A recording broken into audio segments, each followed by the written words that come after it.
제발이요. 아프지 않게 해주세요. 철제 문이 쾅 하고 닫혔고 그 소리가 어둠 속에서 메아리 쳤습니다. 시아버지는 오늘도 여전히 저를 자재창고로 끌고 갔습니다. 차가운 강철 냄새가 자재창고 안에 가득했습니다. 축축한 콘크리트 바닥은 그녀의 몸을 삼킬 듯 차갑게 스며들었습니다.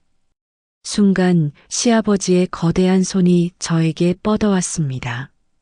저는 안간힘을 다해 탈출하려 했습니다. 하지만 힘 좋은 시아버지에게는 이겨낼 수 없었습니다. 그날도 온몸에 힘이 빠진 채 떨리는 다리로 돌아와야 했습니다. 26살의 나이 차이를 극복하고 한국의 금속가공 공장으로 시집온 태국 수린. 하지만 자상했던 남편과 인자했던 시아버지의 두 얼굴이 드러나면서 그녀의 장밋빛 꿈은 끔찍한 악몽으로 변해갔습니다. 매일 밤 자재창고에서 벌어지는 지옥 같은 비밀, 그리고 남편의 충격적인 배신. 그 절망의 한가운데서 그녀는 살아남기 위해 가장 약한 자신을 버리고 가장 강한 무기를 손에 쥐기로 결심했습니다. 하지만 이것은 시작에 불과했습니다. 더 큰 고통이 그녀를 기다리고 있었습니다. 오늘의 이야기를 시작합니다. 구독하시면 다음 이야기도 빠르게 받으실 수 있습니다. 제 이름은 수린입니다. 올해 22살이 된 태국 이산 지방 출신의 여자입니다. 제가 태어난 마을은 메콩강 지류가 실핏줄처럼 흘러내리는 곳이었습니다. 비가 내리면 붉은 흙냄새가 공기 속에 가득 퍼졌습니다. 아이들은 맨발로 지늘길을 뛰어다니며 까르르 웃곤 했습니다. 낮에는 야자수 그림자가 길게 늘어져 온 마을을 덮었습니다. 저녁이면 이웃집 마당에서 두드리는 절구 소리가 들렸습니다. 매운 쏨땀 냄새가 바람을 타고 퍼졌습니다.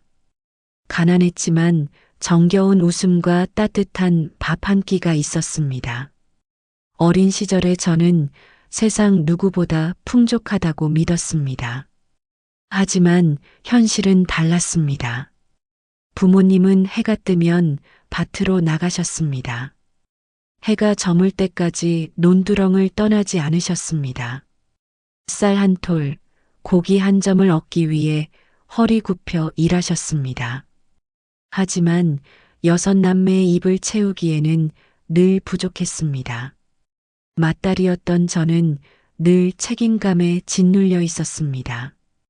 가난의 굴레 속에서 부모님처럼 늙어가고 싶지 않았습니다. 그러던 어느 날 마을로 중매인이 찾아왔습니다. 수리나 한국 남자 어때? 나이 차이는 있지만 생활은 안정돼 있고 공장도 크게 운영한대. 사진 속 남자는 저보다 20살은 많아 보였습니다. 하지만 선한 미소와 단정한 차림새가 눈길을 끌었습니다.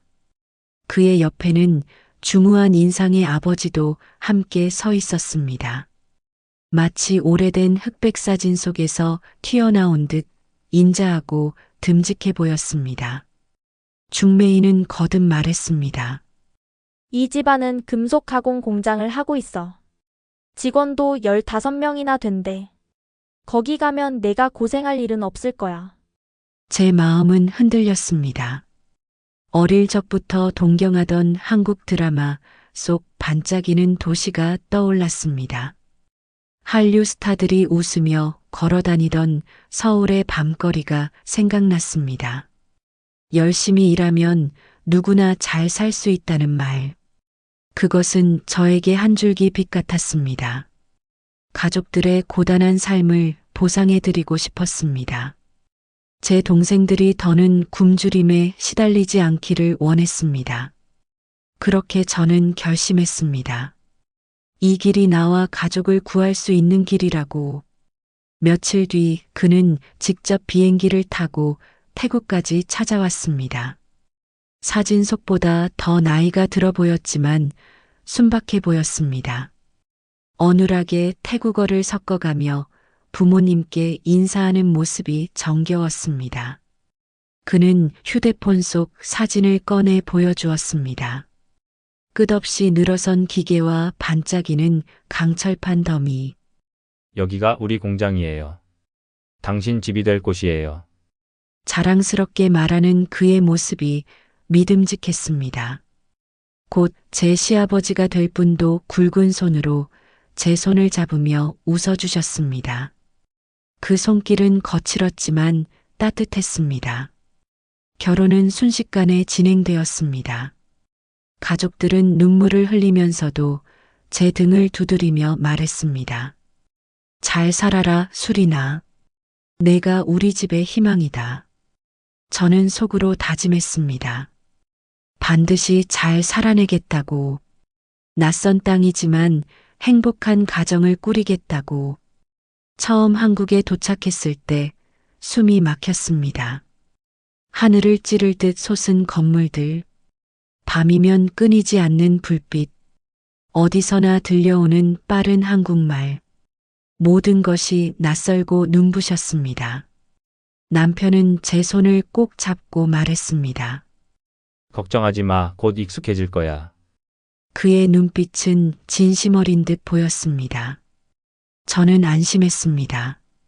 결혼 초반의 몇 달은 꿈 같았습니다. 남편은 서툰 제 한국말을 도와주겠다며 매일 밤 책을 읽어주었습니다. 주말이면 저를 차에 태워 이곳저곳을 데려갔습니다. 시아버지 역시 직원들 앞에서는 늘 인자한 사장님이었습니다. 저에게는 따뜻한 아버지 같았습니다. 좋은 음식을 챙겨주며 이렇게 말씀하셨습니다. 건강해야 일도 하고 애도 보지. 그 따뜻함에 저는 감동했습니다. 그때만 해도 저는 몰랐습니다. 공장 안을 가득 채운 쇠냄새와 절곡기 기계음, 그리고 자재창고의 차가운 공기가 언젠가 제 악몽의 배경이 될 줄은. 저는 단지 감사하고 기뻤습니다. 가난한 태국 시골에서 벗어나 마침내 새로운 삶이 시작된다고 믿었습니다. 하지만 그 믿음은 곧 산산조각이 날 운명이었습니다. 진짜 지옥은 이제부터였습니다. 결혼한 지 몇 달이 지나고 저는 조금씩 한국 생활에 적응해 갔습니다. 공장에서는 직원들이 분주히 기계를 돌렸습니다. 절곡기의 둔탁한 소리가 하루 종일 귀를 때렸습니다. 강철판이 접히고 잘려나가는 날카로운 소리 속에서 저는 그저 밥상을 차리고 청소를 했습니다. 시아버지와 남편을 도우며 살았습니다. 삶은 여전히 낯설었지만 최소한 안정적이라고 믿었습니다. 그러나 그 믿음이 무너지는 데는 오랜 시간이 걸리지 않았습니다. 남편은 영업일을 맡고 있었습니다. 거래처 출장을 이유로 집을 비우는 날이 잦아졌습니다. 일주일에 한두 번씩은 밤늦게 돌아오거나 아예 며칠을 밖에서 보냈습니다. 집에는 저와 시아버지 단둘이 남는 시간이 많아졌습니다. 처음에는 아무렇지 않았습니다. 시아버지는 직원들에게는 엄격했지만 저에게만큼은 여전히 따뜻한 어른이었습니다. 아가 힘들지 않지? 내가 와서 우리 집이 훨씬 밝아졌어. 그의 말에 저는 진심으로 감사했습니다. 그러나 어느 날부터인가 그의 눈빛이 조금씩 달라지기 시작했습니다. 이전에는 없던 묘한 기운이 스며 있었습니다. 밥상을 차리면 제 손목을 괜히 오래 잡았습니다. 어깨에 올린 손길이 쉽게 떨어지지 않았습니다. 처음엔 제가 예민한 걸까, 문화 차이일까 스스로를 다독였습니다. 하지만 그 불쾌한 감정은 점점 커져만 갔습니다. 그리고 마침내 그날이 찾아왔습니다. 남편이 출장으로 집을 비운 저녁이었습니다. 시아버지가 불쑥 말했습니다. 아가 창고 좀 정리하자꾸나. 오래된 자재들이 쌓여 있어서 위험해. 별다른 의심 없이 따라갔습니다. 창고 문이 철컥 닫히는 순간 이상한 기운이 온몸을 감쌌습니다. 안쪽은 절곡기와 강철판 냄새가 뒤섞인 차갑고 눅눅한 공간이었습니다.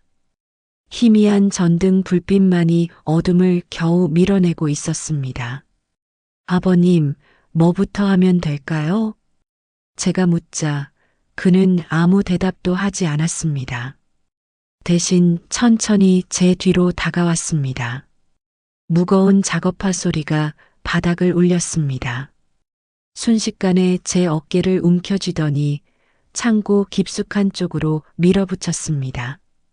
아버님, 왜 이러세요? 제발. 제 목소리는 떨렸습니다.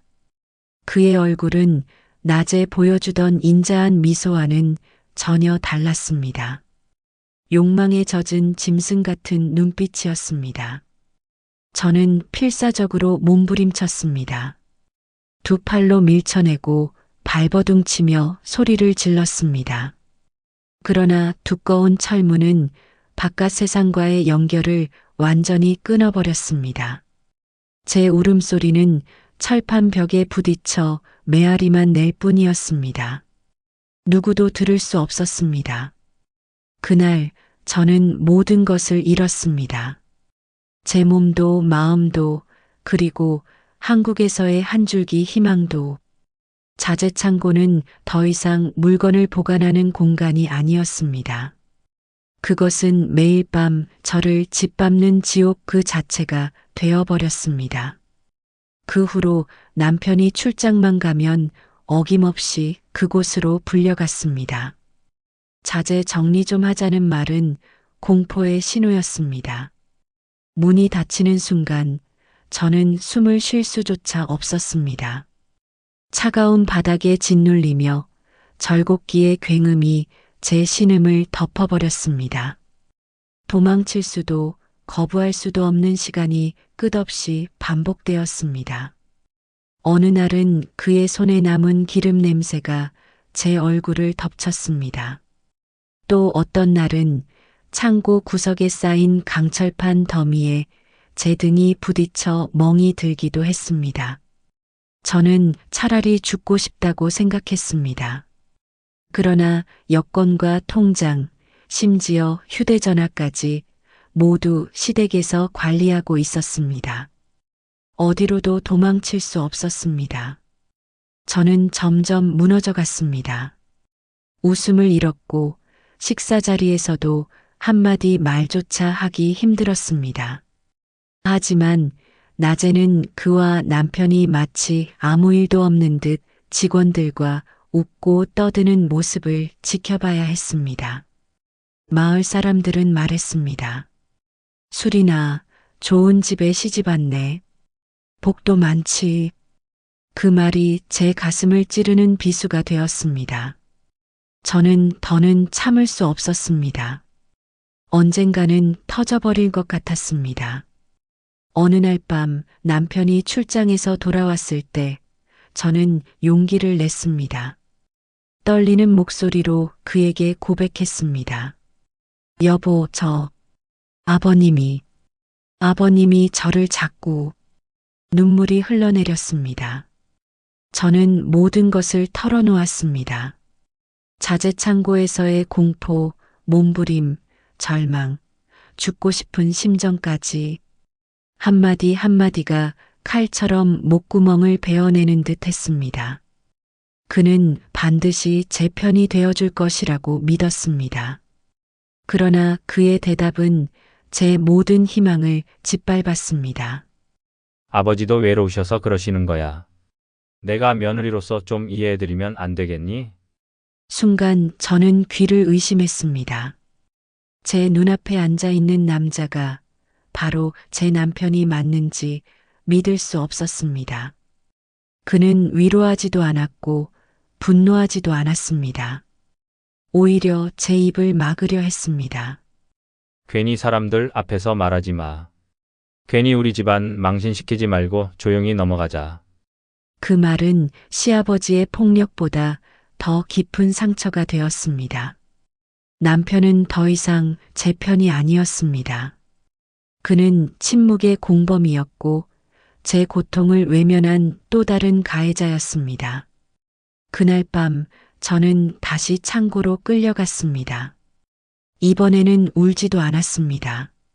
몸부림도 치지 않았습니다. 저항할 힘조차 남아있지 않았습니다. 그저 철판 위에 버려진 고철처럼 무력하게 모든 것을 받아들였습니다. 제가 알던 세상은 완전히 무너져 있었습니다. 더는 도망칠 곳도 기대할 사람도 없었습니다. 제 삶은 철문이 잠기는 순간마다 끝없이 무너져 내리고 있었습니다. 하지만 운명은 저에게 더 잔혹한 시험을 준비하고 있었습니다. 그 이후로도 자재창고의 문이 닫히는 순간은 곧 지옥의 시작이었습니다. 저는 끊임없이 짓밟히며 인간으로서의 존엄조차 잃어갔습니다. 매번 같은 일이 반복되었습니다. 그 끔찍한 기억은 이제 단 몇 문장으로밖에 표현할 수 없습니다. 말로 다 하지 않아도 제 눈빛과 몸짓 하나만으로 충분히 설명될 만큼 매일이 고통이었습니다. 결국 저는 결심했습니다. 이대로라면 살아있어도 이미 죽은 것이나 다름없었습니다. 도망쳐야만 했습니다. 어느 날 시아버지가 직원들과 외출한 틈을 탔습니다. 저는 방을 샅샅이 뒤졌습니다. 떨리는 손끝에 낡은 서류함이 걸렸습니다. 그 속에서 제 여권과 통장, 오래된 지갑이 나왔습니다. 저는 그것들을 품에 안고 곧장 공장을 빠져나왔습니다. 맨발로 자갈길을 뛰며 마을 어기 버스 정류장으로 달렸습니다.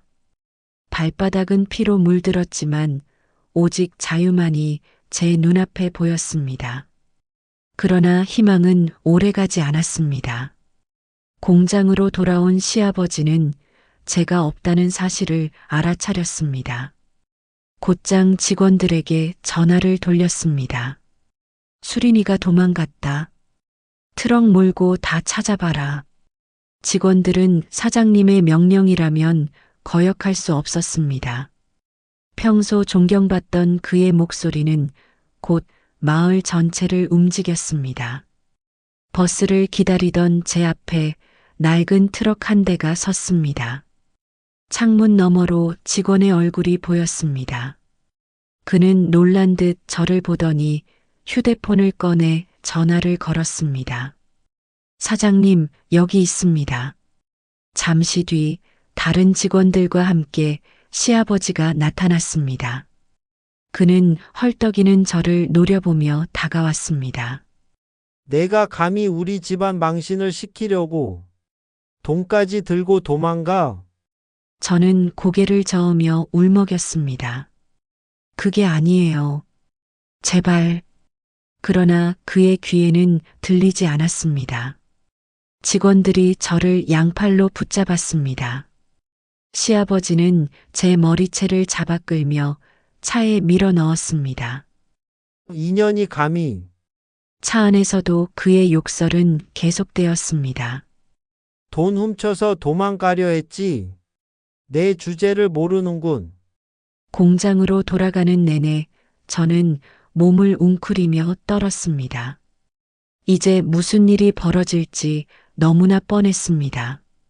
그날 이후 제 상황은 더 끔찍하게 바뀌었습니다. 시아버지는 공장 안팎에 소문을 퍼뜨리기 시작했습니다. 전현이 돈을 노리고 우리 집에 들어왔다. 며느리가 사장을 유혹했다. 돈까지 훔쳐서 도망가려 했다. 평소 사장을 존경하던 직원들은 그 말을 곧이곧대로 믿었습니다. 오히려 저를 곱지 않은 눈빛으로 바라보며 수군거렸습니다. 역시 외국 여자들은 믿을 수 없어. 돈만 노리고 시집 온 거였구나. 어떤 이는 제 앞에서 노골적인 야한 농담을 던지기도 했습니다. 사장님을 유혹했다면서? 어떻게 했는지 보여줘봐. 어떤 이는 일부러 어깨를 부딪히며 지나가곤 했습니다. 아, 죄송합니다. 못 봤네요. 비웃는 표정으로 말하는 그들의 모습이 제 마음을 찔렀습니다. 시아버지는 저를 더욱 가혹하게 다루었습니다. 남는 시간엔 화장실 청소나 해라. 공장 바닥이 더럽지 않냐? 내가 닦아. 변기통까지 깨끗하게 닦아. 냄새나면 다시 해. 저는 차갑고 기름 묻은 바닥을 맨손으로 문질러야 했습니다. 퇴근 후에는 변기통을 닦으며 역한 냄새 속에서 눈물을 삼켰습니다. 직원들은 제가 허리를 굽혀 바닥을 닦는 모습을 보며 희죽거렸습니다. 사장님, 며느리가 청소부 다 됐네. 돈 훔쳐가려던 도둑년이 이제 변기나 닦고 있어. 그들의 비웃음은 제 귀를 찔렀습니다.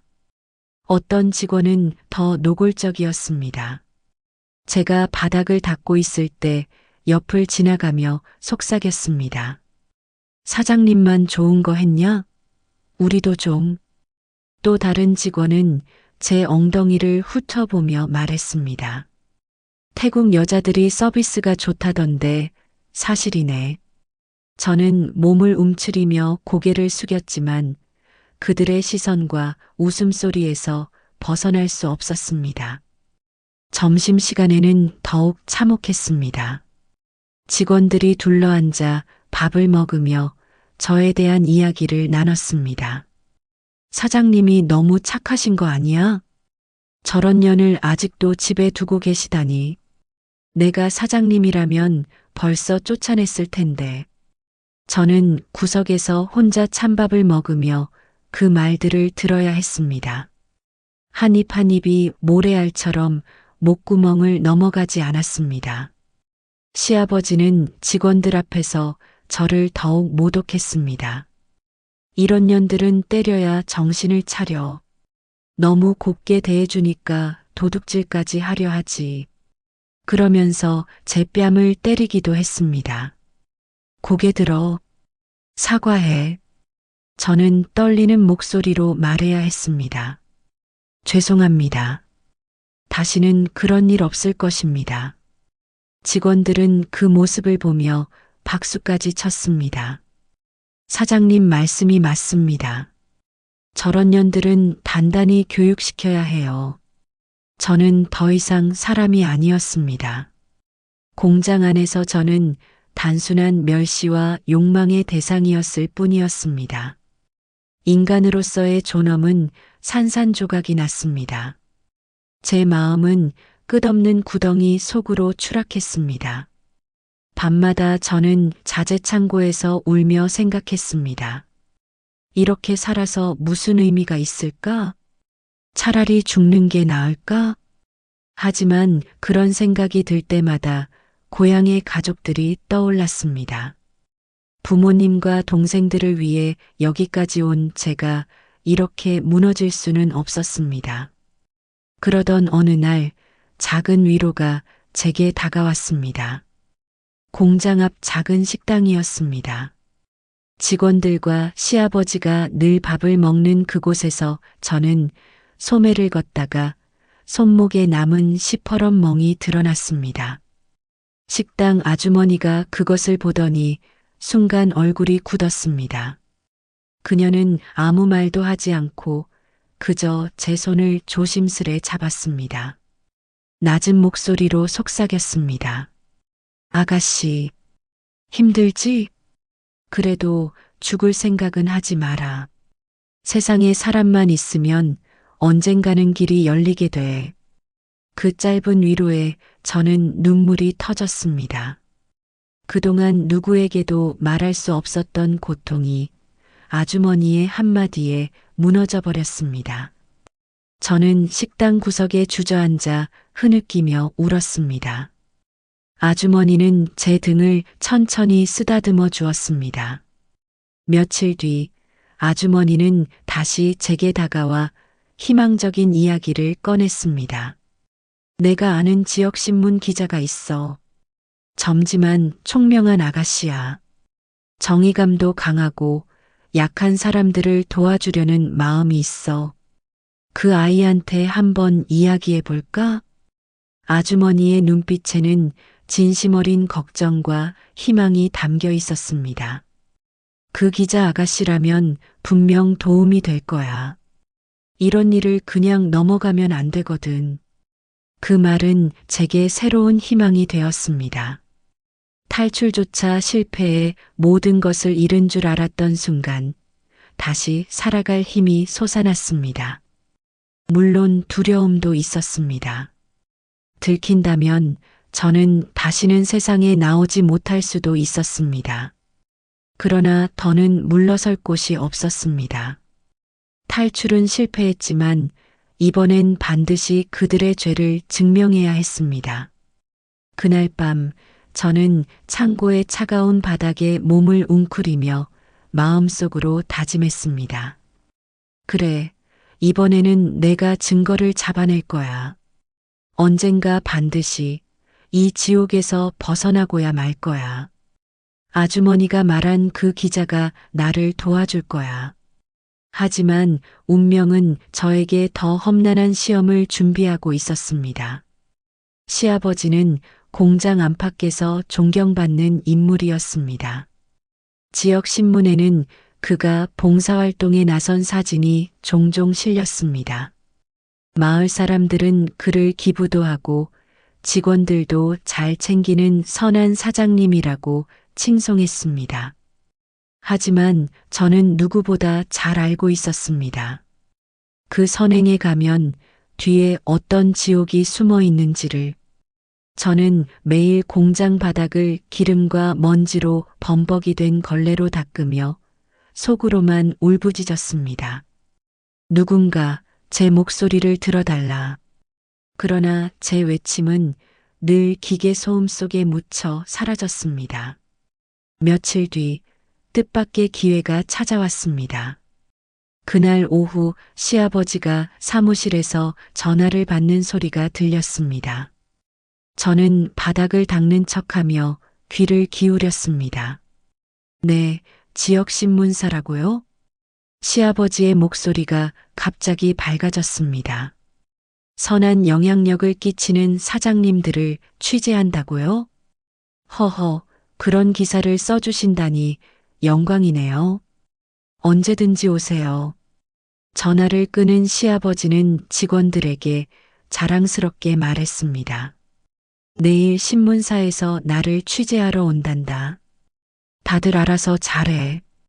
우리 회사 이미지 좋게 만들어야지. 직원들은 박수를 치며 축하했습니다.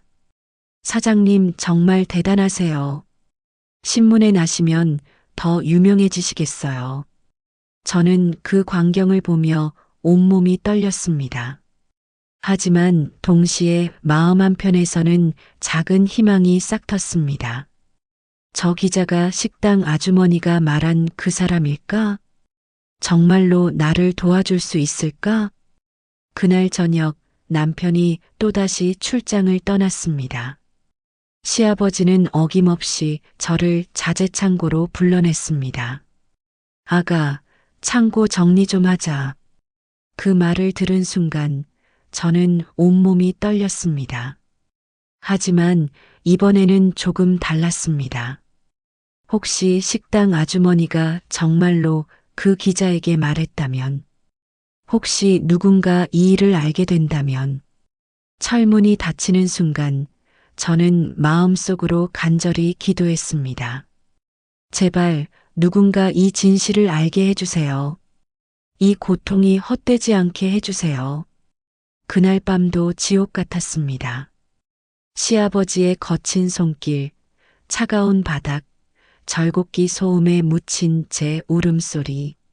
하지만 처음으로 마음 한편에 작은 희망이 있었습니다. 만약 정말로 누군가 이 일을 기록할 수 있다면, 만약 세상이 진실을 알게 된다면, 그 생각만으로도 조금은 버틸 수 있었습니다. 며칠 후 드디어 그날이 왔습니다. 오전 10시경 단정한 정장을 입은 30대 초반의 여성이 공장을 찾았습니다. 그녀는 자신을 이렇게 소개했습니다. 안녕하세요. 지역신문사 기자 김지영입니다. 지역에서 선행을 많이 하시는 사장님을 취재하러 왔습니다.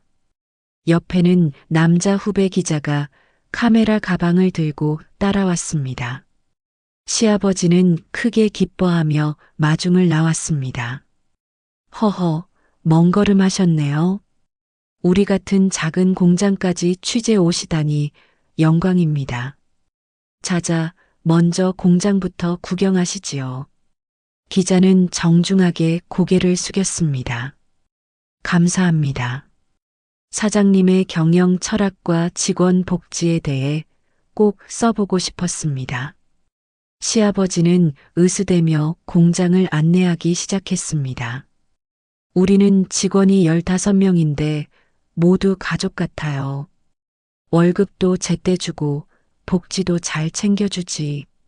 기자가 메모를 하며 맞장구를 쳤습니다. 정말 훌륭하신 경영자시네요. 다른 직원들이 바쁘다며 손사래를 치자 시아버지는 저를 불렀습니다. 아가, 와서 기자님들 안내해드려. 우리 며느리인데 한국말도 잘하고 부지런해요. 저는 떨리는 마음으로 기자들과 함께 공장을 돌기 시작했습니다. 차가운 철제 기계들이 늘어선 공간을 걷는 동안 기자는 제 눈을 가만히 바라보았습니다. 그 순간 저는 알았습니다. 이 사람이 식당 아주머니가 말한 그 기자라는 것을. 그녀의 눈빛에는 이미 모든 것을 알고 있다는 신호가 담겨 있었습니다. 기계 소음에 묻혀 들릴 리 없는 작은 목소리로 저는 그녀에게 속삭였습니다. 저는 이 창고에서 사장님에게. 제 말이 채 끝나기도 전에 기자의 눈빛이 흔들렸습니다. 그녀는 단번에 제 상황을 이해한 듯 작게 고개를 끄덕였습니다. 하지만 표정은 전혀 변하지 않았습니다.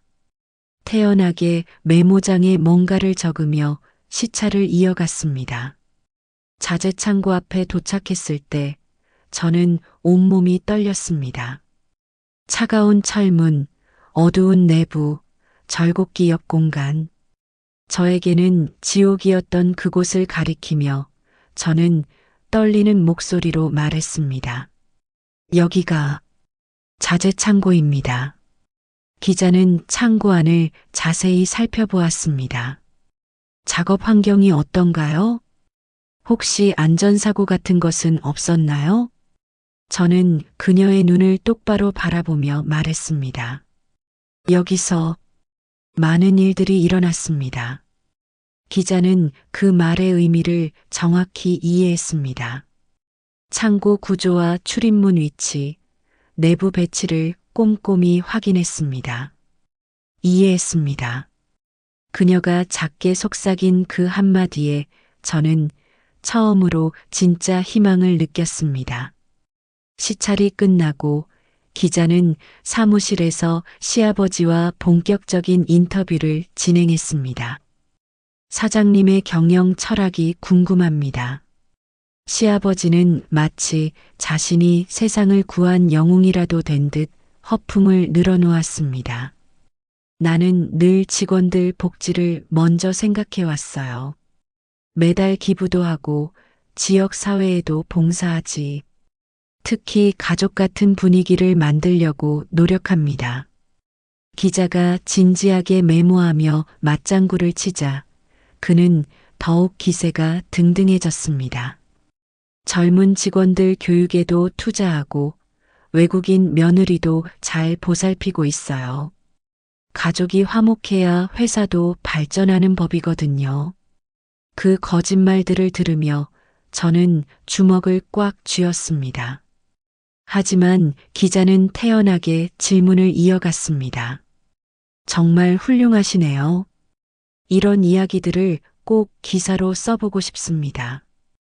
그 사이 함께 온 남자 기자는 카메라 장비를 정리하는 척하며 조용히 자재창고 쪽으로 발걸음을 옮겼습니다. 카메라 가방 안에는 작은 CCTV 장치가 숨겨져 있었습니다. 창고 안은 낮에도 어둑했습니다. 남자 기자는 빠른 손놀림으로 벽면을 살펴보며 최적의 설치 장소를 찾았습니다. 전선을 연결하고 카메라를 선반 위에 고정시키려던 순간, 거기 누구세요? 갑작스러운 목소리에 그는 온몸이 얼어붙었습니다. 공장 직원 한 명이 창고 안으로 들어서고 있었습니다. 남자 기자의 심장이 미친 듯이 뛰었습니다. 들키면 모든 계획이 물거품이 될 수 있었습니다. 하지만 그는 재빨리 침착함을 되찾았습니다. 아, 안녕하세요. 저는 기자입니다. 웃으며 카메라를 들어 보였습니다. 사장님 작업 환경도 사진으로 담아가면 좋을 것 같아서요. 여기 조명이 조금 어두워서 각도를 맞춰보고 있었습니다. 직원은 순간 의심스러운 눈초리로 그를 바라봤습니다. 기자요? 사장님이 허락하셨나요? 물론입니다. 사장님께서 공장 구석구석 다 보여주라고 하셨어요. 남자 기자는 능청스럽게 대답했습니다. 좋은 기사 쓰려면 현장감이 있어야 하잖아요. 직원은 잠시 망설이더니 고개를 끄덕였습니다. 아, 그렇다면 알아서 하세요. 혹시 필요한 게 있으면 말씀하시고요. 직원이 나가자 남자 기자는 식은땀을 훔치며 속삭였습니다. 위험할 뻔했네. 그는 서둘러 카메라 각도를 맞췄습니다. 출입문과 창고 내부가 한눈에 들어오도록, 절곡기 옆 공간이 화면에 완벽히 잡히도록, 마침내 작은 불빛이 깜빡이며 카메라가 작동을 시작했습니다. 모든 것이 기록될 준비가 완료되었습니다. 취재가 끝나고 기자들이 떠나려 할 때 김지영 기자가 저에게 조용히 다가왔습니다. 수린 씨, 오늘 저녁부터는 모든 게 기록됩니다. 당신이 겪은 고통, 이제 세상에 알릴 수 있어요. 두려워도 꼭 버텨주세요. 진실은 반드시 밝혀질 거예요. 저는 고개를 끄덕였습니다. 심장이 미친 듯이 뛰었지만 처음으로 진짜 희망을 느꼈습니다. 이제는 되돌릴 수 없었습니다. 모든 것이 기록될 것이었습니다. 시아버지의 가면이 벗겨질 날이 다가오고 있었습니다. 그날 밤 시아버지는 기분이 좋은 듯 말했습니다. 내일 신문에 나올 거야. 우리 공장도 유명해지고. 하지만 그는 모르고 있었습니다. 자신의 모든 행동이 기록되고 있다는 것을, 진실의 순간이 다가오고 있다는 것을, CCTV가 설치된 지 며칠 후 모든 것이 기록되었습니다. 그날 저녁도 어김없이 자재창고의 문이 닫혔습니다. 하지만 이번에는 달랐습니다. 숨겨진 카메라가 모든 것을 지켜보고 있었습니다. 시아버지의 추악한 행동이 고스란히 녹화되고 있었습니다. 며칠 뒤 오후 2시경이었습니다. 경찰차 2대가 공장 앞에 섰습니다. 형사 3명이 공장으로 들어왔습니다. 박 사장님 계신가요? 시아버지는 당황한 기색을 숨기며 나왔습니다. 네, 저인데요. 무슨 일이십니까? 성폭행 피해 신고가 접수되어 조사가 필요합니다. 동행해 주시기 바랍니다. 시아버지의 얼굴이 순간 창백해졌습니다. 뭐라고요? 성폭행이라니. 누가 그런 거짓말을. 직원들도 술렁이기 시작했습니다. 사장님이 성폭행이라니. 말도 안 돼. 사장님이 그럴 뿐이 아닌데. 남편도 급히 공장으로 달려왔습니다. 아버지, 이게 무슨 일입니까? 경찰서에 왜? 형사가 차분히 설명했습니다. 피해자의 신고와 함께 증거 자료도 제출되었습니다. 조사 과정에서 자세한 이야기를 나누겠습니다. 시아버지는 끝까지 억울함을 호소했습니다. 이건 음모입니다. 누가 저를 모함하는 거예요. 하지만 수갑이 채워지는 순간 그의 위험은 사라졌습니다. 남편도 함께 경찰서로 끌려갔습니다. 공장은 순식간에 아수라장이 되었습니다. 며칠 동안 조사가 이어졌습니다. 시아버지는 끝까지 부인했습니다. 저는 아무것도 한 적이 없습니다. 며느리가 돈을 노리고 거짓말하는 겁니다.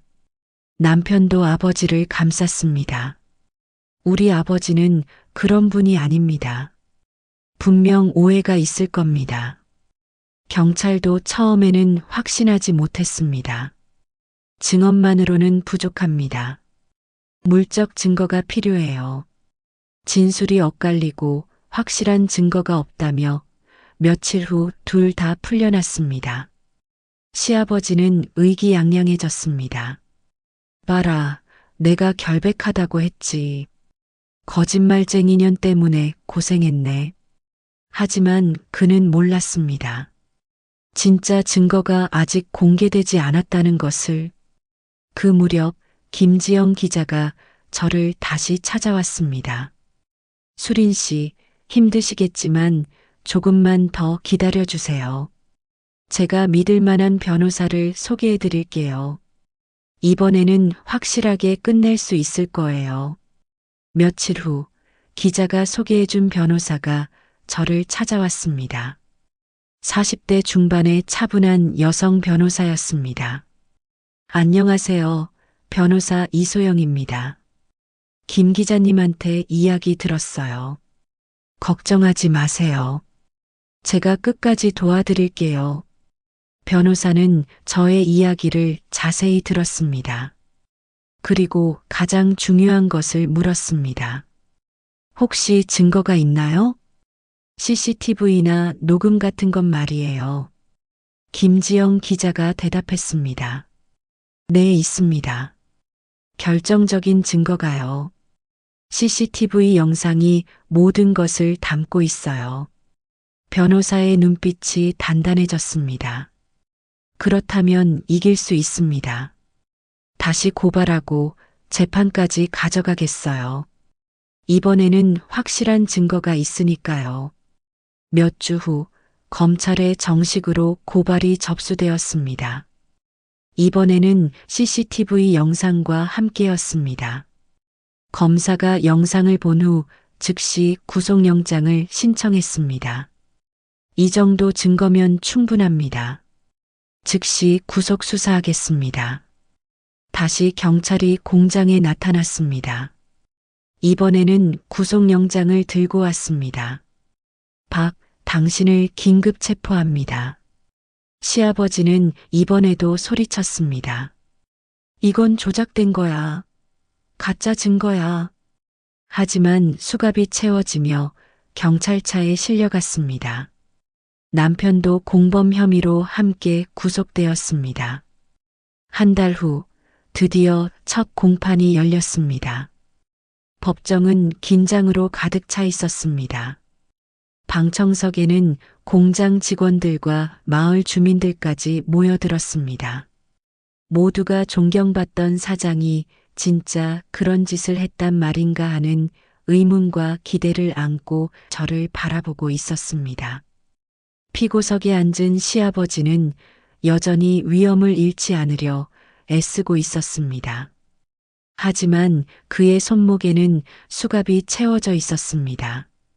그는 고개를 꼿꼿이 들고 판사 앞에 섰습니다. 저는 결백합니다. 외국인 며느리가 돈을 노리고 저를 모함한 것입니다. 그의 목소리는 단호했습니다. 하지만 곧 판사 지시에 따라 재생된 CCTV 영상이 법정의 공기를 바꿔놓았습니다. 어두운 자재창고, 철문이 쾅 하고 닫히는 소리, 그리고 제 울부짖음과 그의 헐떡임. 영상이 흘러가자 방청석에서 숨죽이는 소리가 연이어 터져나왔습니다. 제가 필사적으로 저항하며 울부짖는 장면. 그의 손길과 욕설, 그리고 절곡기 옆에 쓰러져 몸부림치는 제 모습이 고스란히 담겨 있었습니다. 그 순간 평생 쌓아온 그의 명성과 가면은 산산이 부서졌습니다.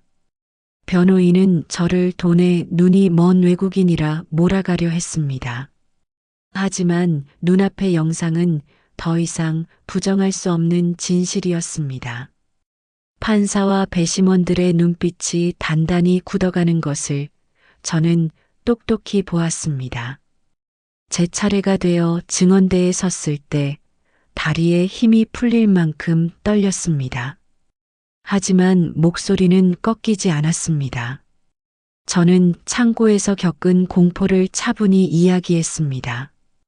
도망치다 붙잡혀 끌려갔던 날, 직원들의 조롱과 굴욕적인 노동까지, 목구멍까지 울음이 차올랐지만 끝내 삼켰습니다. 이번만큼은 반드시 끝내야 했으니까요. 마지막으로 판사가 판결문을 읽기 시작했습니다. 피고인 당신은 가족을 보호해야 할 위치에서 오히려 약자를 반복적으로 유린하였습니다. 또한 피해자를 모함하며 지역사회의 신뢰마저 기만했습니다. 재판부는 피고인에게 징역 20년을 선고합니다. 그 순간 법정 안은 술렁였습니다. 시아버지 얼굴이 창백하게 질리며 무너져 내렸습니다. 판사의 마지막 멘트는 더욱 무겁게 울렸습니다. 피고인의 나이를 고려할 때 이번 형량은 사실상 감옥에서 생을 마감하게 될 것입니다. 그는 의자에 주저앉은 채 입술을 달달 떨며 외쳤습니다. 이건 음모야. 내가 뭘 잘못했다고. 그러나 수갑을 찬 그의 팔은 더 이상 아무도 두렵게 만들지 못했습니다. 남편 역시 증인석에 섰습니다. 그는 저를 보호하기는커녕 아버지를 위해 거짓 증언을 했습니다. 그러나 검찰의 반박과 증거 앞에서 결국 고개를 떨구고 말았습니다. 판사는 그에게도 판결을 내렸습니다.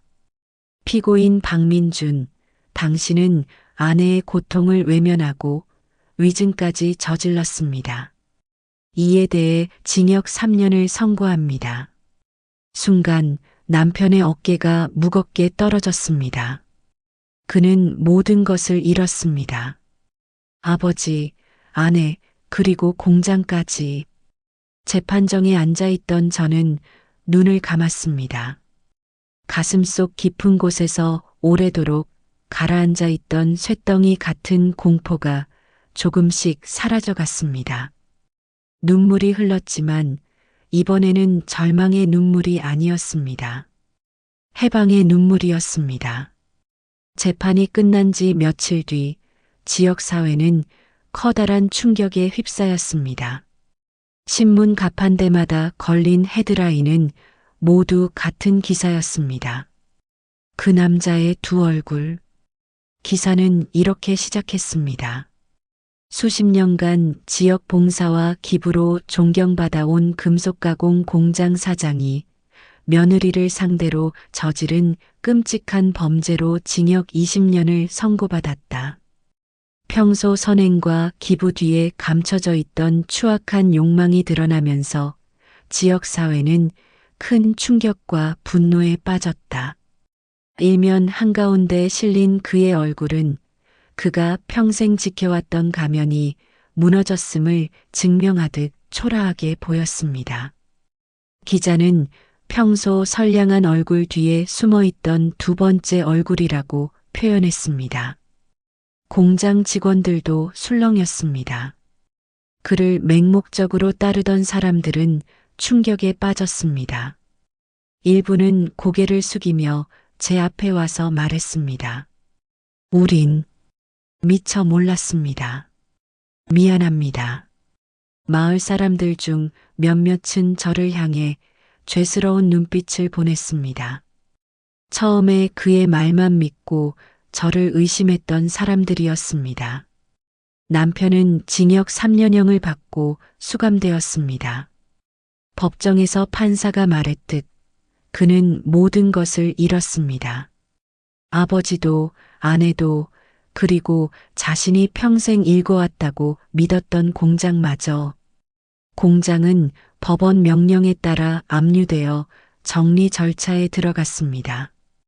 형사 재판과 함께 이혼 소송도 진행되었습니다. 이소영 변호사는 저를 위해 끝까지 싸워주었습니다. 수린 씨가 겪은 고통에 대한 정당한 배상을 받아야 합니다. 이혼 소송에서 저는 위자료와 피해 보상금을 받았습니다.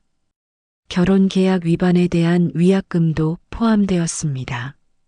그동안 공장에서 착취당한 노동에 대한 보상금도 지급되었습니다. 이 돈으로 새로운 시작을 하세요. 변호사는 제 손을 잡으며 말했습니다. 저는 그 문이 굳게 닫히는 모습을 멀리서 바라보며 마음속으로 속삭였습니다. 이제 더는 두렵지 않다. 시간은 조금씩 저를 회복시켜 주었습니다. 여성보호시설에서 머무는 동안 저는 전문적인 치료를 받았습니다. 심리상담사와의 면담을 통해 마음의 상처를 조금씩 치유해 갔습니다. 트라우마는 하루아침에 사라지지 않아요. 하지만 시간과 함께 반드시 회복될 거예요. 상담사의 말에 저는 용기를 얻었습니다. 오랜만에 깊은 잠을 잘 수 있었습니다. 따뜻한 밥을 먹으며 다시 살아있다는 실감을 할 수 있었습니다. 김지영 기자는 그 후에도 종종 찾아와 안부를 묻고 제 이야기를 기록했습니다. 그녀는 말했습니다. 당신의 용기가 없었다면 진실은 드러나지 않았을 거예요. 이제는 다른 피해자들에게 희망이 될 겁니다. 그 말에 저는 고개를 끄덕이며 처음으로 스스로를 자랑스럽게 여겼습니다. 마음이 어느 정도 진정된 후 저는 새로운 결심을 했습니다. 다시 한국 땅에서 새로운 삶을 시작하고 싶었습니다. 이번에는 제 힘으로, 제 의지로. 가장 먼저 찾아간 곳은 식당 아주머니였습니다. 그분은 저를 보자마자 눈물을 흘리며 안아주셨습니다.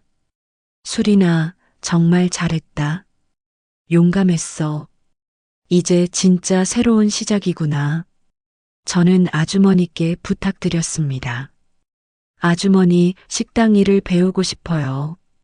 언젠가 제가 직접 사업을 해보고 싶어요. 아주머니는 흔쾌히 수락해 주셨습니다. 그래, 좋은 생각이야. 내가 다 가르쳐 줄게. 저는 식당에서 일하며 요리를 배우기 시작했습니다. 손님들을 응대하고 메뉴를 익히고 장사의 노하우를 하나씩 터득해 갔습니다. 처음에는 서툴렀지만 아주머니는 인내심을 갖고 가르쳐 주셨습니다. 천천히 해. 급할 거 없어. 어느 날 저는 그 자재 창고가 있던 공장터를 다시 찾았습니다. 이제는 텅 빈 건물이 되어 있었습니다. 한때 지옥이었던 그 공간을 바라보며 저는 혼잣말을 했습니다. 이곳은 이제 증거의 방이야. 내가 이겨낸 고통의 증거야. 더 이상 공포의 공간이 아니었습니다. 그곳은 제가 승리한 장소가 되었습니다. 밤마다 스스로에게 다짐했습니다. 나는 더 이상 피해자가 아니다. 나는 살아남았다. 그리고 다시 걸어 나간다. 지역신문에 공개된 기사는 많은 사람들에게 경각심을 주었습니다. 수린의 용기는 지역사회의 이야기로 남았습니다. 비슷한 어려움을 겪는 다른 이주 여성들에게 희망의 메시지가 되었습니다. 여성보호센터에서 만난 다른 이주 여성들도 저에게 말했습니다. 수린 언니 덕분에 용기가 생겼어요. 저도 포기하지 않을게요. 이제 저는 더 이상 누군가의 며느리가 아니었습니다. 저는 제 이름 수린으로 살아가는 주인공이었습니다. 그날의 신문 기사 제목처럼 그의 두 얼굴은 세상에 드러났습니다. 하지만 더 중요한 건 이제 제가 제 진짜 얼굴을 되찾았다는 것입니다. 저는 더 이상 두려움 속에 숨죽이는 며느리가 아닙니다. 저는 저 수린입니다. 그리고 제 새로운 삶은 이제부터 시작됩니다. 식당에서 배운 요리 실력으로 언젠가는 제 가게를 차릴 계획입니다. 같은 고통을 겪는 이주 여성들에게 도움이 되는 공간을 만들고 싶습니다. 마지막으로 여러분께 전하고 싶은 말이 있습니다. 아무리 깊은 어둠이라도 희망의 불씨는 꺼지지 않습니다. 용기를 내어 진실을 말할 때 세상은 변할 수 있습니다. 여러분도 어떤 어려움 속에 계시더라도 포기하지 마세요. 반드시 길은 열릴 것입니다. 저처럼 다시 일어설 수 있습니다. 힘내세요.